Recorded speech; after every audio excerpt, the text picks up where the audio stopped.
This is Think Out Loud on OPB. I'm Dave Miller. The OHSU scientist Kent Thornburg has been on a public health mission for decades now.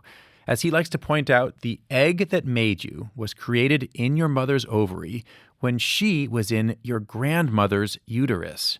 Another way to think about this is that if you are pregnant right now with a girl, you carry inside you the eggs that could become your future grandchildren. What's more, your health could have major effects on those future generations. Kent Thornburg says if, as a society, we want to reduce chronic health conditions like heart disease and high blood pressure, we have to consider these generational connections. Thornburg and this research are the focus of a new documentary about this. It's called The 100-Year Effect. Kelsey Mueller-Wendt is featured in the film as well. She is a former Klamath Falls City Councilor who is now the coordinator of the Klamath Falls Hub for OHSU's Nutrition Oregon campaign. They both join me now. It's great to have both of you on the show. Thank you. So, Kent, as I mentioned, you have... it's great to have you on, Kelsey. Kent, to start with you, you have been devoting a big part of your professional life to this issue. When did you get started on it? Well, I'm a basic scientist, so I've studied all kinds of biological features of humans and animals and mammals for most of my life. But I met a man named David Barker, and he and I met in Italy in 1988, and I heard him present his data. And his data showed that if you were born at the low end of the birth weight scale, you have a 3 to 5 times higher risk of having heart disease and dying of it than if you're born at the middle of the birth weight scale at a normal weight. And so I had dinner with him afterwards, and he said, "What do you think of my talk?" And I said, "Well, I didn't believe a word of it." And he said, "Well, why not?" And I said, "Because that's a correlation, and we don't know the biological underpinnings." He said, "Why don't you work together with me, and we'll figure this out?" And I was hooked by that. This is, if I'm not mistaken, this was based on some decades earlier data collected by some British people about births in England going back 100 years or so, right? Yes, that's right. So as a scientist, you said, let's see if we can prove causation, that something is actually leading to something else as opposed to something happening at the same time. How did you go about doing that? Well, there are all kinds of ways, but first we wanted to do epidemiology kinds of studies in other countries, and then there were at least 5 countries that were included in these studies, including the U.S. They all showed the same thing, and they all showed the same slope, so I became a believer. And then we tried to understand what are the biological mechanisms, and toward the end of David Barker's life, he died in 2013. The epigenetic side of this is a new way of understanding how genes get turned off and on. And then we really realized that there is a biological mechanism for this. So what is it? Can you help us understand how, for example, the health status of your mother or perhaps your grandmother 2 generations before you were born can affect your own health as an adult? Yes. So it turns out that when eggs are being formed, they're nourished within a baby girl's ovary by that girl's mother. And that nourishment can change the way genes get turned off or on through a mechanism we call epigenetics. But the important feature is that the environment of a baby growing, and especially a baby girl who's making eggs, those are affected in such a way that they last for a lifetime. Epigenetics, this is the kind of the complicating science of the last couple decades that says nature versus nurture is too simplistic, and it says it's not about, and correct me if I'm wrong, but it's less about exactly what the genes that are being passed down, but which genes that have been passed down are going to be expressed or not. Did I put that correctly? Well, you're pretty close. Okay, please make it better. Yes, no. So what happens is that the way genes are regulated, that means the gene can be turned off or on, is determined by epigenetics, which are mechanisms that change the DNA and decide whether that gene will be turned off more or turned on more. And that changes the way your genes work, and that can be passed on to the next generation. So, but specifically, what you'd started by talking about, and what started you down this path was babies with low birth weight. So, why should that be so important in terms of your health as an adult? Yes, well, it turns out that if you're not getting enough nutrient before you're born, or you're exposed to high levels of cortisol, which is the stress hormone from the mother, or for toxic chemicals. All three of these slow down the growth rate of the baby, and the baby cannot make its organs in a proper way. And because of that, these genes get modified and they last for the lifetime of the offspring. To zoom out to the big picture that you've often focused on, what's happening right now, population-wide, just in our country, in terms of chronic diseases? So chronic diseases are on an exponential increase. We have an epidemic of chronic disease, which includes diabetes, obesity, heart disease, and hypertension. These are going up so fast that we eventually will not be able to care for all the people who are ill under current conditions. This hasn't yet shown up in mortality rates, but you're saying that it will soon? Well, it's starting to already, and it will increase even more. We know for sure because people who have these chronic diseases live shorter lives. You're just tuning in, I'm talking right now with the OHSU scientist Kent Thornburg. And as I noted, Kelsey Mueller-Wendt is with us as well. She's a coordinator now of the Klamath Falls Hub for the Nutrition Oregon campaign. They're both featured in the new documentary, The 100-Year Effect, which focuses on the intergenerational impacts of health and nutrition on chronic disease. The documentary is available to view for free by request. You can find that information at 100yeareffect.com. Kelsey, when did you first become interested in these issues? So I had the opportunity to hear a talk from Dr. Thornburg and his colleague here in Klamath County in 2019. I had heard about it before this because they were doing a statewide effort in communicating just the message. And then before the Nutrition Oregon campaign started, they were just gauging interest and trying to get the word out. And then in 2019, we became the second Nutrition Oregon campaign hub here at Klamath County. And so June of 2019, we signed our agreement and we've been doing the work ever since. That was well before you became pregnant yourself. You had a baby about a year and a half ago. How did being pregnant affect the way you thought about these issues? Yeah, it was a total 180, to be perfectly honest. I had always experienced some, we'll call it reproductive health issues. And so I wasn't sure if I was going to ever be able to conceive. I was fortunate enough to go through IVF and conceived after my first try. So I was very excited about that. But yeah, it definitely put everything on its head when I actively started trying to get pregnant. It took me about 3 years to get pregnant, and we only were successful through IVF. And so I think for me, it really changed everything because I had to really prepare my body, and knowing all of this information, I think really equipped me to be able to have a successful IVF journey. We always say it's not a silver bullet, but I do think that your nutrition, and it is proven through science that your nutrition does impact your ability to have eggs that can be successful in pregnancy. One of the issues that the film focuses on in your part of the story is a vote that you took, a lone vote.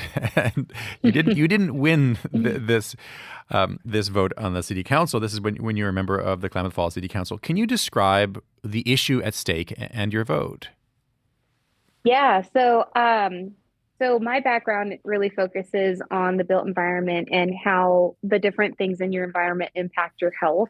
And as a city councilor, I just stepped down in February because I moved out of my ward. But as a city council, I think we always focus on the economic impact. And so our Economic Development Association had recruited Winco to come to our community. And they were going in right next door to two grocery stores that have been supporting our community for decades. And if anyone doesn't know anything about Klamath, Klamath is a very rural very spaced out geographically area, and there are several food desert pockets. So food desert means that people don't have access to fresh food. And so we had this concentration within a quarter-mile radius of 4 different grocery stores, and we had just recruited another one. And I am the first to get in line to endorse new businesses coming to our community. Our economy needs it, but I'm also the first to advocate for looking outside of the box and making sure that we are putting those grocery stores in areas that truly, truly need them. I mean, our geographic area is covered by 6,200 square miles, and having a quarter-mile radius where all of the grocery stores are concentrated, it just seems it's not thinking of the public health in mind. It's thinking of the economic impact. And so I had voted against giving them an easement to basically it was the roadway easement, because as city council, you don't have jurisdiction over the zoning, and it was zoned properly for a commercial enterprise. And so they were zoned properly. And so when they had come to council to approve the roadway, I then got the opportunity to speak up and say that I had no intention of not welcoming Winco to our community, but I had every intention of trying to get them to move locations. So I voted against anything that came up just simply because I did not agree with where they were going. I think it's really important to support the businesses that have been building up your community and not focus only on the economic impact, but also focus on the public health impact, and that includes access to foods.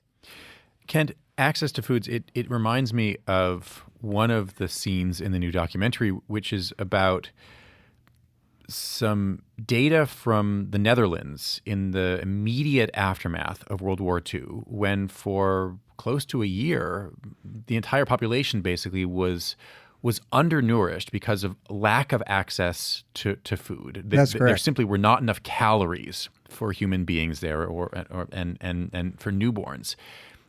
In the developed world right now, in the U.S., we have a different situation. There's, in general, people have access to calories, but they're of a different kind. So what is that? When you look as a scientist at the access to the food that we have, and in particular access to food that people in more rural areas or people who have a lot less money have, what does it look like, and what does that lead to?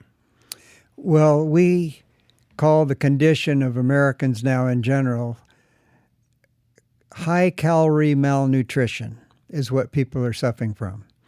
They have plenty of calories, and you can buy food at any fast food place or even cheaply off the shelves in a grocery store that have high calories, high salt, high fat. And so, but these foods that you can get, like these fast foods, have low nutrient levels. So people live their whole lives eating these foods, and they are malnourished. So we are in a condition in this country of being generally malnourished and being overweight because we have too much body fat from the kinds of foods that we're eating, but not enough nutrients. That's a good example of the ways in which taking this 100-year view, and even the language I used at the beginning, which came from you, talking about the egg that formed you being in your mom, being in your grandmother, all that, that's the language of the individual. But the solutions that you're talking about seem way more systemic. If you and Kelsey, as you're talking about the siting of grocery stores, this is not the individual level. This is the societal level. Yes, our problem is a systemic problem. It's also a cultural problem now because our culture encourages certain kinds of eating. And so what we are suggesting, based on the biological knowledge, is that we can never turn this around without involvement at the community level. So I'm really glad Kelsey's on today because she represents the kind of person who are active in a community and trying to help the community help all the people to eat well, men included. Kelsey, how do you do that as the coordinator for the Klamath Falls Hub for this Nutrition Oregon campaign, a statewide campaign started by OHSU? We have done a number of different initiatives. Our primary focus right now is called the baby curriculum. We developed this with a partnership with a dietitian, and it is all focused on the developmental origins of health and disease. So making sure that whole nutritious foods are a part of your diet. Now, we fully acknowledge that being pregnant is a challenge in and of itself. And so with this curriculum, we make it accessible online. We have directed it towards lay health workers, so individuals that are CNAs, MAs, they could even be an early childhood educator. And they learn basically how to have a conversation about DOHAD in a very casual way. So an example of that is, oh, I have this pregnant person who's experiencing morning sickness, and that lay health worker will be trained to say, oh, have you tried ginger? Have you tried anything with citric acid? Instead of just pushing medications or things like that. Obviously, there's a time and place for that, but there is a nutritional side of that, and just making sure that you're eating a well-rounded diet with lots of protein. So we do this through a number of different ways, but our primary focus is through our baby curriculum. Kent, you've said that epigenetic effects are reversible. What do you mean by that? It's a little bit counterintuitive, I should say, because one of the centerpieces of your message is that your health outcomes, to some extent, are going to be determined by the choices that one or two generations back have made, or the circumstances that they were enduring. That not everything is choice. So, given that, what do you mean when you say that it's also reversible? Well, that's an interesting point, because epigenetic changes are changes to the DNA, and those DNAs regulate that DNA contains our genes, and it's regulated through this epigenetic mechanism. So epigenetics is both heritable and reversible. So some of the genes that are leading us to be prone to have disease can be reversed by good nutrition and lifestyle, especially early in our life. And this also changes our biological clock, which is the rate at which we develop as human beings. Some people live much shorter lives than others because their epigenetic clock moves too fast because of this epigenetic effect. I'm glad you put it that way, because it did seem to me that one of the potential unintended consequences of spreading the word about that our adult health experiences are shaped by the earliest moments of the lives of our parents or grandparents, it is the possibility that somebody could hear that and think, oh, I guess it's already baked in. I have even less control over my own health than I thought I did, so why even bother? Yes. Are you concerned about that at all? Well, I'm concerned that people get that message, and I'm also really one of the great proponents of helping people understand how a healthy lifestyle can reverse many of those negative changes they had early in their life. They can live a longer and healthier life. What are the big scientific questions that you still have about this issue that you devoted decades of your life to trying to understand? Well, where I think this will lead is that people will be able to modify their epigenetic background once we, on the medical side, are able to analyze that for everybody. This will be a part of our normal medical care in the future. What do you mean by that? What I mean is we will be able to take blood samples and other kinds of tissue samples to understand how your epigenetics was affected, and then give you lifestyle changes that will help you improve on those and prevent many of the chronic diseases we now face. In other words, it's your hope or assumption that in the coming years we'll be able to do tests and then a scientist could read that and say, okay, you've got this gene and this gene and this gene, and they're turned on or turned off in a way that makes it more likely that you'll get heart disease, more likely you'll have high blood pressure. But if you do these things, you're more likely to be able to lower that chance. Is that what you're saying? You're exactly right. Okay. In the end, though, is the advice going to be what we're already being told now? Eat good food, not too much of it. Eat real food. I mean, is in the end the advice the same that we've been hearing for decades? Yes, it is going to be the same.